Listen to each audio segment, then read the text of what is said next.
Metų pavyzdys. Uoga, uoga.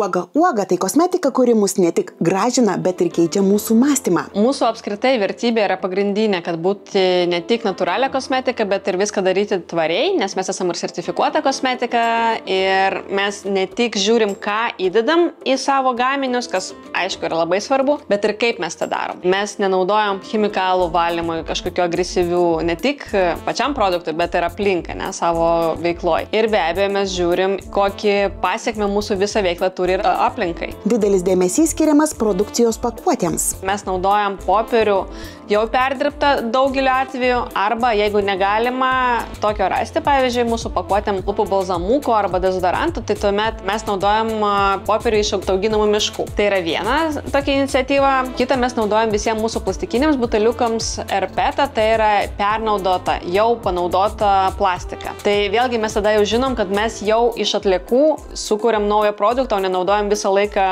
naują. Praėjusiais metais Uoga pradėjo itin svarbios iniciatyvos įgyvendinimą. Vienas iš didžiausių mūsų projektų tai yra refillų projektas papildymų. Taip mes matom, kaip konkrečiai žmogus, jau pirkdamas naują produktą, gali prisidėti prie to, kad mažiau išleidžia medžiagos naujai pakuotei. Mes jau esame išleidę pudrų papildymus, tai jums jau nereikia, kai jūs išnaudojat vieną pakuotę, jums jau nebereikia pirkti stiklinę, metalinę pakuotę, nes ji atrodo vis dar gerai, ją sunaikinti yra sunku, jinai neapsitrina ir jūs tiesiog perkat papirinį maišelį, kurį įpilat į tą stiklinį induką. Ir tuomet mes sutaupom visą didelį pakuotę.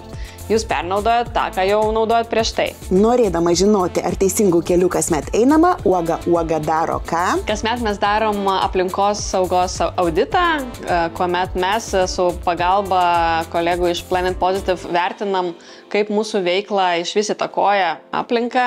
Mes skaičiuojam, kiek mes suvartojam degalų ir kiek mes suvartojam energijos, vandens, kokios mūsų yra pakuotės, kiek yra CO2 emisijų susijusių su to, kad mes atvežam žaliavas ir pakuotės, su to, ką mes išleidžiam į rinką. Tuomet mes viską pasižiūrim, pagalvojam, kaip mes galim tą mažinti, kaip mes galim gerinti situaciją ir taip pat tą CO2 kompensuojam atsodindami mišką. Išgirdote teisingai, Uoga iš ties rūpinasi gamta ne tik garsiai apie tai kalbėdama, bet ir darydama realius darbus. Praeitais metais ir mūsų kolektyvas važiavo, sodino, aišku, su priežiūra, nes kai mes patys pasodinsim, po to jis neišauks. Bet taip, atsodinom Molėtų rajone virš 500 medelių, kurie jau auga, tai šiais metais dar rudens sezonas ateis ir dar atsodinsim tiek, kiek mes išleidom CO2 per tos metus. Lietuvos jūrų muziejus. Jau daugiau nei 5 metį Lietuvos jūrų muziejus skleidžia žinią visuomeniai ir vaikam, ir suaugusiam, kad būtina elgtis labai atsakingai Baltijos jūroje, Baltijos jūros pakrantėje. Ir nesvarbu, kur tu gyveni, ar toli nuo Baltijos jūros krantų, ar čia pat, tu turi suprasti, kad tavo elgesys diktuoja, kokią mes turėsime jūrą. Baltijos jūros gyvūnų reabilitacijos centras naujausias ir itin ambicingas Lietuvos jūrų muziejaus projektas. Baltijos jūros gyvūnų reabilitacijos centras, pažodžiu, jau čia viskas lyg ir aišku, kad tai skirta gyvūnam, kurie pateko į bėdą, gyvūnam gyvenantiem Baltijos jūroje ir kurie atranda čia pas mus prieglobstį, kurie yra slaugomi, gydomi, užauginami ir paleidžiami į laisvę. Gyvūnų reabilitacijos centre įrengta ir nauja ekspozicinė erdvė Keičiuosi aš, keičiasi jūra. Kuo ji naudinga kiekvienam muziejaus lankytojui? Gali kiekvienas atėjęs čia pamatyti realiai, kaip jis turėtų elgtis ir kokią jo elgseną dabar įtakoja Baltijos jūros sveikatą ir tuo pačiu ir mūsų sveikatą. Įdomu labai, kad šita visa ekspozicija esanti Baltijos jūros gyvūnų reabilitacijos centre, jinai sukurta ir padaryta vadovaujantis tvarumo principu. Reiškia, visi objektai esantis ten pagaminti iš atliekų.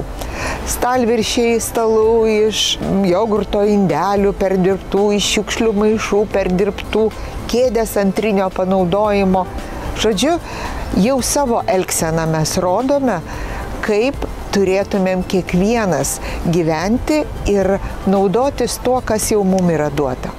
Autogamintojų ir importuotojų asociacijos projektas Atsakingas vairuotojas.